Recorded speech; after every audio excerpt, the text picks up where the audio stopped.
Everything is inspired by the teachings of His Divine Grace, A.C. Bhaktivedanta Swami Prabhupada, the founder and charter of the International Society for Krishna Consciousness.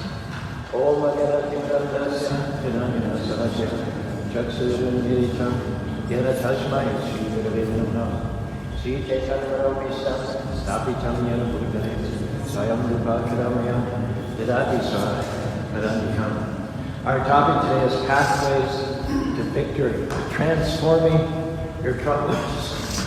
We all go through low points in life. Things happen that we don't understand, that we don't think we're fair. We have a setback in our finances, a challenge to our health, or a relationship that just didn't make it.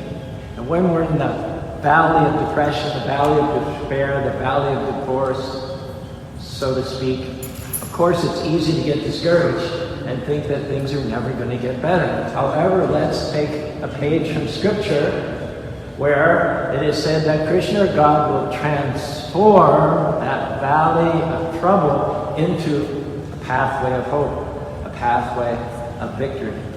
You may be in a valley of sickness, a valley of loneliness, a valley of debt. You don't see any way out. It looks like you're in too far, too deep. It looks permanent. But Krishna brought you here tonight to hear me say that if you kept Him first place by chanting His holy names, Hare Krishna, Krishna Krishna, Hare Hare, Hare Rama, Rama Rama, Hare Hare, He is about to transform that valley into a valley of hope, a pathway of increase, a pathway of favor. That valley is going to end up catapulting you to new levels, better relationships, greater influence. The medical report may not look good. You're in a valley of sickness.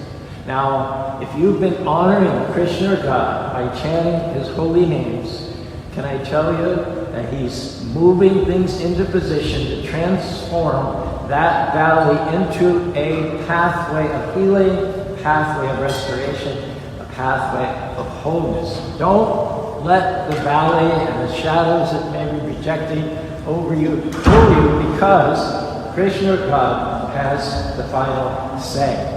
Nothing can snatch you out of God's hands. Maybe you're in a valley in your finances. Business is slow. You lost that contract. That's not the end. Krishna can transform that into a pathway of blessing, a pathway of favor, a pathway of abundance. He can open new doors, cause new opportunities to find you. Maybe you've struggled with an addiction for a long time. You've come to accept that you'll always be addicted. It's been that way since high school. You've tried to get clean 100 times. You've been in rehab. Your relatives suffered from the same valley. They all struggled. Our message is, this is a new day. You're going to break that generational curse. You just have to do one thing. Learn to put Krishna or God first place. And if you do that, Krishna's going to do a new thing in your life, in your family. He has a breakthrough coming your way. He can make things happen that you couldn't make happen on your own. That valley may be where you are now, but it is not your destiny. It is not where you are to stay. That addiction, that loneliness, that anxiety is not going to haunt you your whole life. You were created by your Almighty Father to live free, to be happy, to have an abundant, fulfilled, purposeful life of service to God and service to your fellow man. Therefore, our suggestion is, and instead of complaining about the valley, instead of being discouraged about what you're going through, all through the day, Hare Krishna, Krishna Krishna, Hare Hare, Hare Rama, Rama Rama, Hare Hare. Krishna, thank you that this valley is only temporary. I believe in what you promised. I believe that you're about to transform this valley into a pathway of hope, a pathway of blessing, a pathway of victory. This valley is going to lead me to an awesome future of love and service. Now, let's be honest here.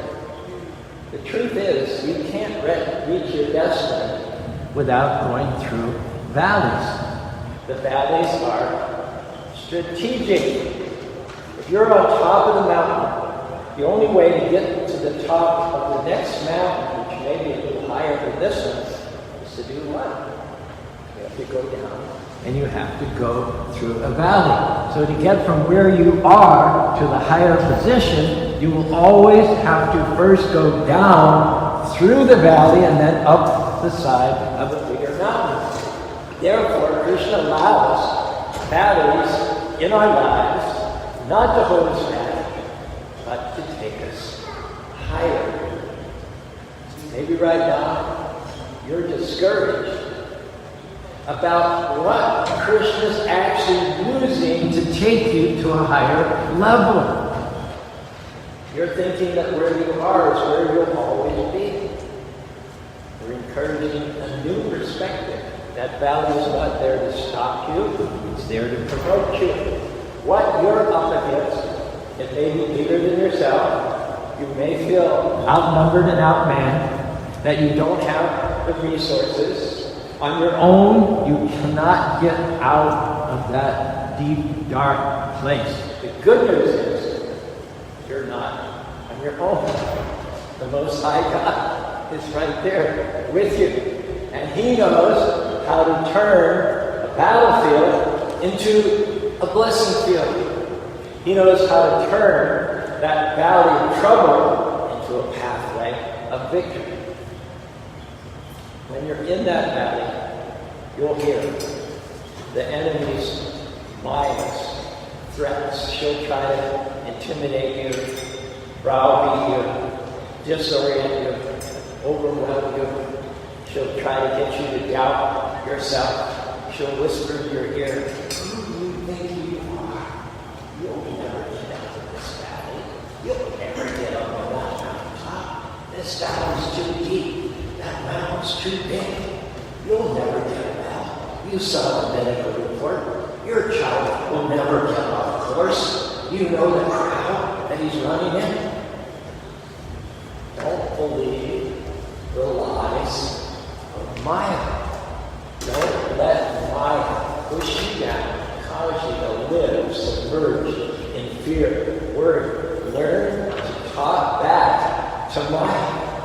What you're saying while you're in the valley is going to have an impact on whether you get out of the valley and when you get out of the valley.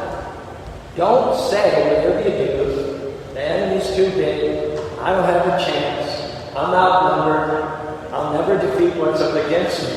When you talk defeat, you're inviting defeat. When you talk sickness, you're sending gold engraved invitations out to sickness to come into your life. When you say, I'll never get out of this problem, you'll never get out of that problem. So instead of agreeing with the enemy, start declaring what Krishna, God, said about you in the Bhagavad Gita. When the enemy Maya shouts, you'll never get well, do like the heroes of faith. I will live and I will not die. Krishna will cause his devotees to fulfill the full span of their lives. He will bless their children and their grandchildren to become mighty in the land. Instead of saying, I'll never get out of debt, this valley of lack, this valley of struggle, not having enough, it's my lot in life, it's permanent. No, start declaring out of your mouth that Krishna is going to open the windows of heaven and pour out blessings that I cannot explain, that I do not deserve. It's crucial what comes out of your mouth when you're in the valley. If that valley is going to be transformed into a pathway of hope, you have to speak words of life, words of faith, words of victory. While others talk about how big the problem is, devotees talk about how big their God is. This might be helpful. Maya has no new tricks. Maya is not particularly creative. You go back and review what she's done in the past, the ways that she's used to try to deceive you. She threatens with loud insults, she intimidates, she blusters, she lies. It's always the same thing over and over again. Loud threats, things that go bump in the night, keep you awake, cause you to get a little worried, stressed out. Be a warrior, not a worrier. I heard a story some years ago, a speedboat driver on one of those fast boats. He was near top speed. His boat veered slightly. It hit a wave at a dangerous angle, and the combined force of its speed, the size of the boat, the angle of the wave, sent it spinning crazily into the air. He himself was thrown from his seat, propelled deeply down into the water. He was so deep, in fact, he had no idea which way was up. He started to panic, thrash around, freak out. But he realized that if he remained calm, his natural buoyancy would take him back up to the surface. Once he stopped thrashing and fighting and became calm and relaxed, then he would start to rise in the direction of the surface. And all he would have to do is help the process along with some kicks and some strokes. And that's exactly what he did. So worship, coming together on Saturday nights, Sunday nights in Spanish Court, it's that time when we take the time to rediscover which way is up. You have to have this calm. Beyond the loud blustering of Maya, you have to be able to hear the calm, still voice of the Lord, the Paramatma, coming from the heart. If you want to properly orient yourself, rise to the surface and catch your breath. There's nothing more powerful in these crazy, mixed up, topsy-turvy times that we live in than to review and to repeat Krishna's promises from your own mouth.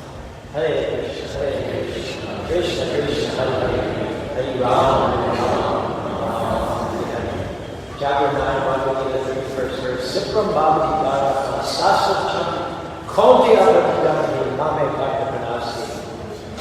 Krishna tells Arjuna, who keeps me first place by chanting my holy names, such a person becomes righteous and attains lasting peace. O son of Kunti, declare it boldly that my devotee never perishes. Declare, I may be in this valley right now, but I am coming out. I will, by God's grace, fulfill my destiny. I will accomplish my dreams. I'm strong, I'm healthy, I'm well able, I'm equipped, I'm a child of the Most High God.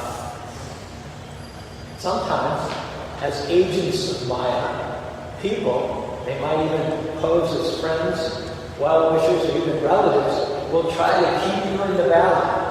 They'll tell you what you can't do, what you don't have, what you have to do is just live with the addiction, live with the chronic disease, live with the debt, live with the lack. Don't start that business. It might fail. It's a bad time. Don't aspire to get from labor to management. There's too much competition at the top. Better you just stay where you are. Don't expect everyone to cheer you on. There are people that would like to keep you down where they are so they feel more comfortable in their own mediocrity. not all your friends or even all your relatives are going to cheer you on.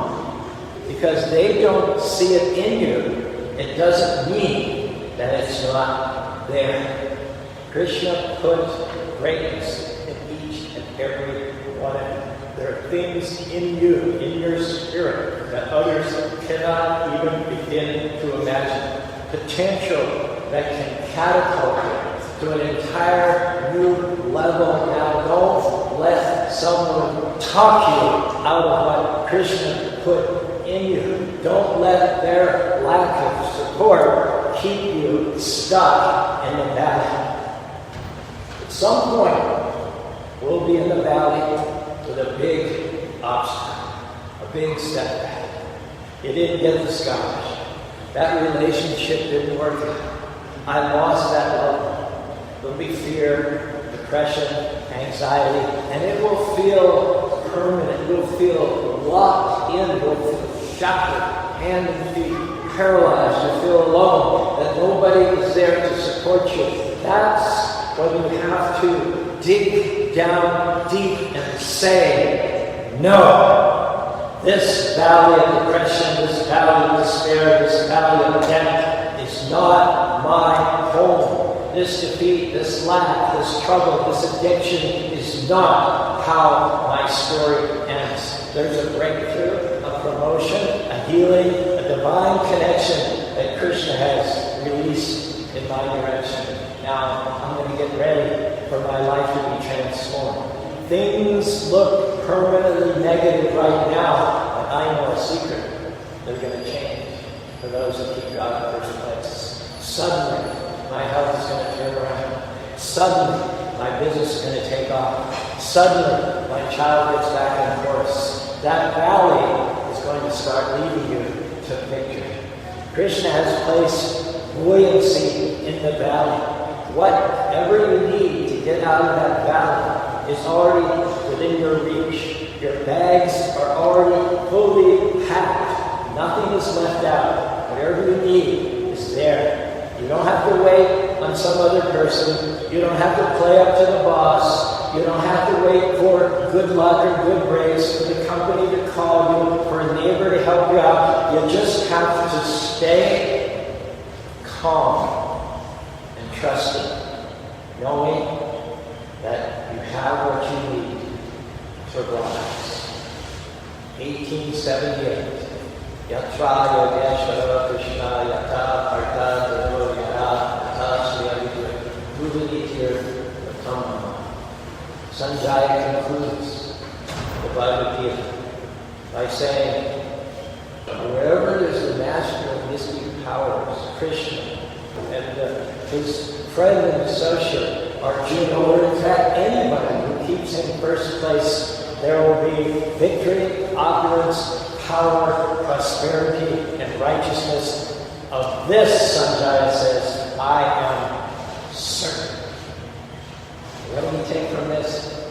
Don't be discouraged by who's not for you, by who doesn't cheer you on.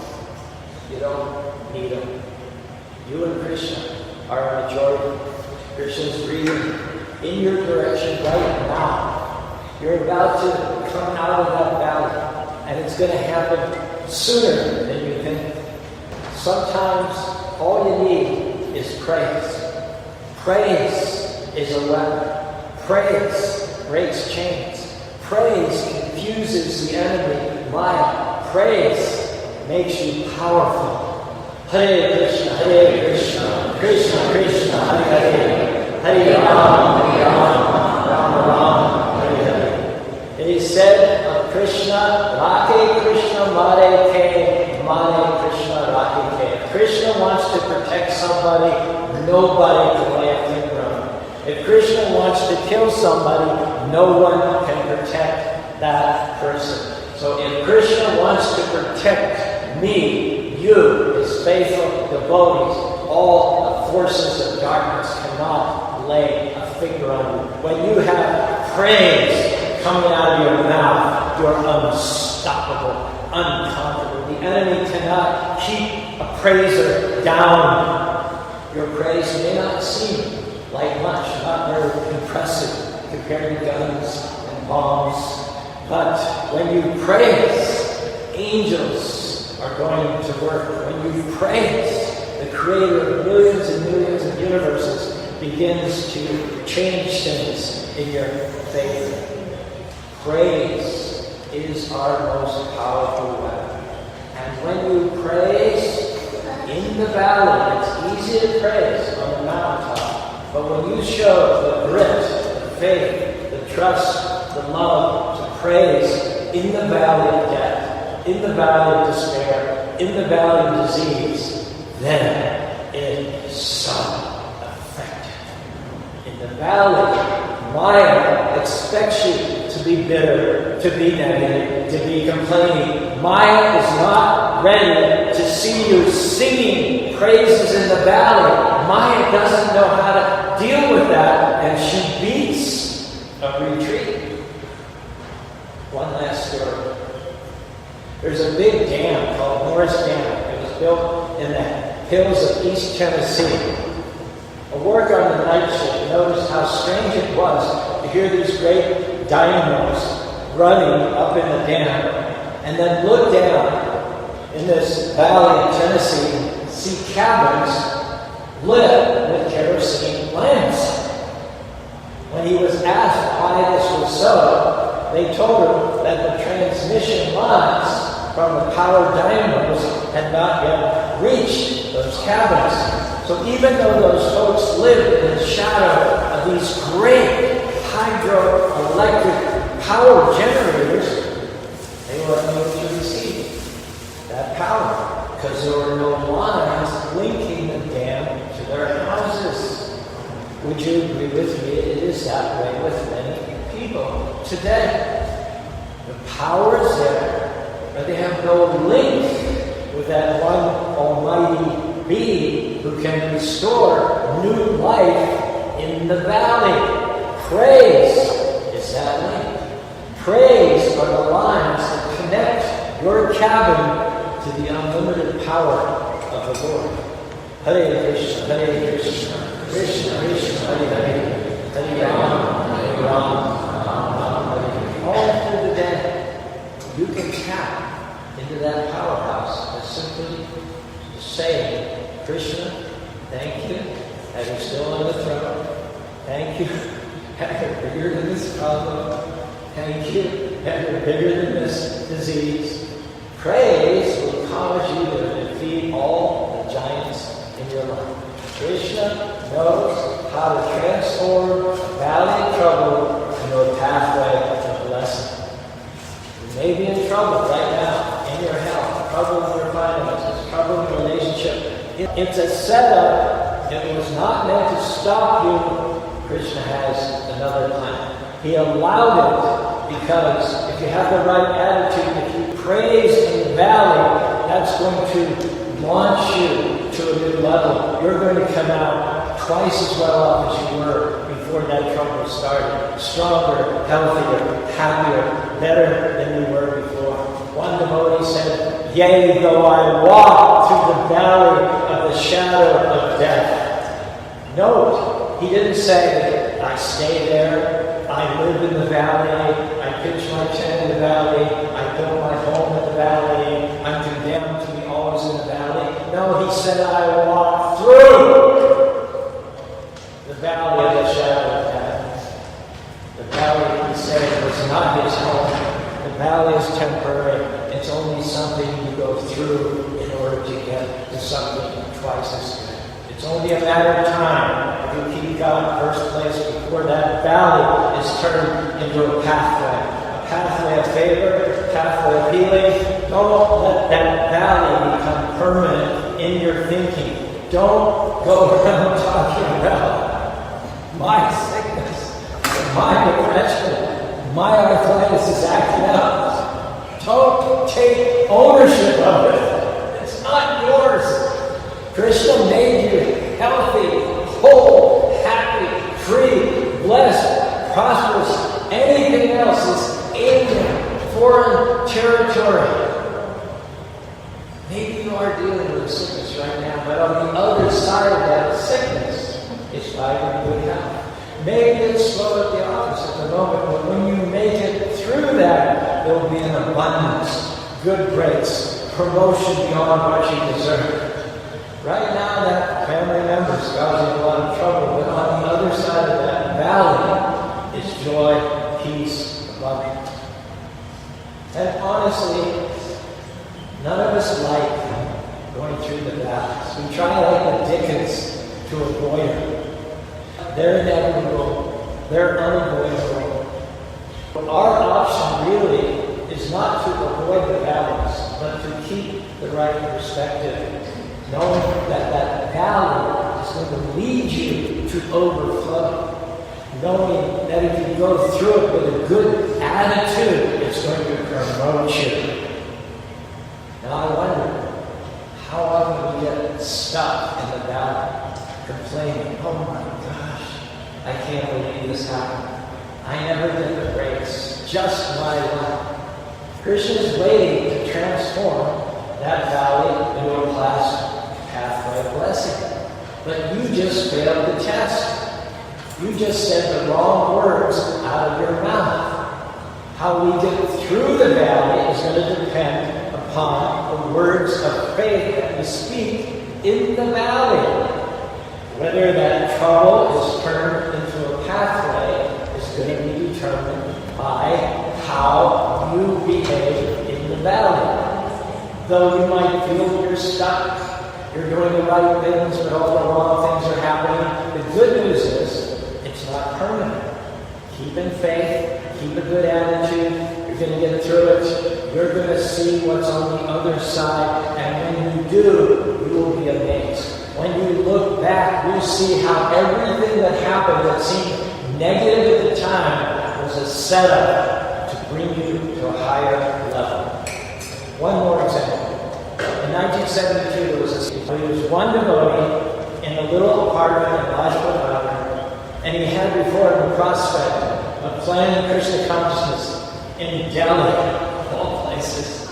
He was overworked, he was undermanned, he was digging himself into a valley of depression because there was too much to do, and he was not able to do it all by himself.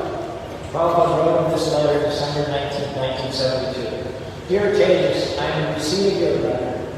Don't be disturbed. There isn't any cause for anxiety. You're doing your best to serve Krishna, and that is much appreciated. So don't lose enthusiasm out of frustration. Reclaim the buoyancy of calm. Frustration will spoil everything. Krishna consciousness means we should always be satisfied and happy. Not that we must work something impossible, becoming overburdened, and then because we are unhappy by so much trouble, we lose enthusiasm and give up hope. No, if too much endeavor is there, it has to be avoided. By all means, we must preserve our spiritual peace. Not that we are mad at the big buildings, many devotees, life members, this, that. No, these are only ways to engage the devotees so that they may apply the principles of devotional living to some kind of work for practical realization of principles. It is not the result of the work that we're focused on. If only one person comes to the temple every day and we sincerely preach to that one person a day, that is sufficient. Never mind big progress. So my request to you is not to be bothered by these things. Krishna does not like to see a sincere devotee suffer or become frustrated or depressed. He will not stand idly by in such a case. So do not fear on that account. Krishna has some plan for you. Always think in that way. And very soon, he will provide everything beyond what you could think and imagine. You know how many temples are in Delhi? Did anyone guess today? That was 1972. You know how many temples in Delhi? Each one of them 5 times bigger than this building. Anybody know? 17. 17. Can we say it under expectation, Stephen Ward? You don't have to figure out how Krishna's going to bring you out. It may look impossible. You've looked at all the options. You don't need to see a way. That's okay. Krishna has ways you've never thought of. He works on a different level. He has his own time frame. We think natural, but Krishna is supernatural. He can cause that property to find you. He can have the multi-million dollars, the Modis, the Fearless, the Mahalas, the Hindujas come and knock on your door. He can heal you without the treatment. The valley doesn't stop our Krishna. He's not limited by what you don't have. He's not intimidated by what you're up against. He doesn't work on our timetable. He'll do it in his own way, in his own time. And it will be bigger and better than you could have ever imagined. Now, why don't you trust him? Why don't you rest in him? He spoke worlds into existence. He flung stars into space. He knows how to get you from the bottom to the top. You might be in a valley now, things are difficult, but one day you're going to rename that valley. Instead of the valley of disappointment, when you see what Krishna does, you're going to say, that was a valley of favor. That was a valley of blessing. That was a valley where Krishna showed up and showed out in my life. Instead of a valley of sickness, a valley of suffering, that was a valley of healing. That was a valley of wholeness, where Krishna made a way where I didn't see a way. Instead of a valley of addiction, a valley of failure, that was a valley of freedom, a valley of restoration, where I saw Krishna's grace in a way I've never seen it before. Don't let the initial name of the valley fool you. Krishna intends to transform that into a pathway of victory. I promise this is the last story. I promise. But you want to hear this. This is great. One day, when Prabhupada was 57 years old, there was an incident which could have caused him to hit a rock bottom of depression and despair. He was away one day for a few days, one time. And his wife, 36 years, Radharani, ran out of tea biscuits. So there was a system of barter where a customer would place on a scale an object, the shopper would assess its value, and then balance it with what people would make merchandise. So when Prabhupada was out, not finding anything else to barter that she wanted to barter, she took his sacred set of Srimad Bhagavatams and traded them for tea biscuits. When Prabhupada came home and looked for his scriptures, she told him what had happened. She didn't take the matters very seriously. Can you imagine Prabhupada? He was shocked. He couldn't believe that his wife and his family were so out of tune with his priorities that she would take and sell his personal copies of the scriptures for tea biscuits. Of all things. He was tempted to feel useless, overlooked, insulted, on the verge, perhaps descending into a valley of depression. But suddenly he recognized the incident for what it was, a pathway to victory. Krishna had recognized that he would never fulfill his destiny without first leaving his family. And when he told his wife that now he was going to fulfill the order of his spiritual master, which had been given to him 48 years before, and now he was going to board a ship headed for America, she didn't believe him. When he walked out the door, she thought, oh, he'll be back again in a few days. But Prabhupada knew they would never be back. Krishna had brought him through that incident, through that valley, out of limited family life into the open field. Krishna had put him on a pathway to victory. It's kind of funny what Prabhupada said. He said, one of the reasons I didn't leave my family earlier was because I wanted to fulfill my filial duty to get my sons and daughters married. But some would disagree. They present candidates and they reject them and they reject them. And I had one daughter that said she never wanted to get married. But when the tea biscuit incident happened, it showed me that time is up. Prabhupada, if I were to die today, who will take care of my daughter? Who will take care of my son? They'll say at my funeral, God will take care of it. So the Prabhupada said, then why not now? God will take care of it. Whatever they like, they can do. And he left. So like with Prabhupada, things may be a little tough right now with you, with your family, your finances. You might seem headed into a valley. Stay encouraged. You're going to end up saying, like Prabhupada, like all the saints of old, that was a pathway to victory. Hare Krishna, Hare Krishna, Krishna Krishna, Hare Hare, Hare Rama, Hare Rama. Krishna's working behind the scenes in the lives of those who trust Him. He has not brought you this far to leave you. He sees the tears. He sees the injustice. He knows the nights that you spent sleepless. That valley of trouble is about to be transformed into a pathway of hope, healing, promotion. Maybe it's uncomfortable now, but it is necessary. Krishna's using it to take you to a new level. Now, do your part. Praise Him in the valley. Keep a good attitude in the valley. Be good to others in the valley. Trust Him in the valley. If you do this, I believe that you're going to see Krishna's greatness in ways that are much bigger than you could have ever thought possible. You're going to ascend out of those valleys to the mountaintops. You're going to come from the depths to the heights. Krishna's about to do things you can't explain.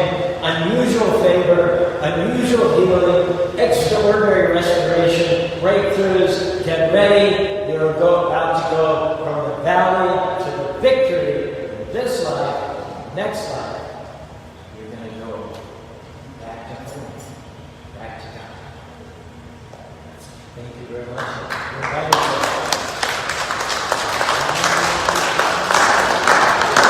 Please raise your arms along with me, and we'll all say together, Hare Krishna, Krishna Krishna, Hare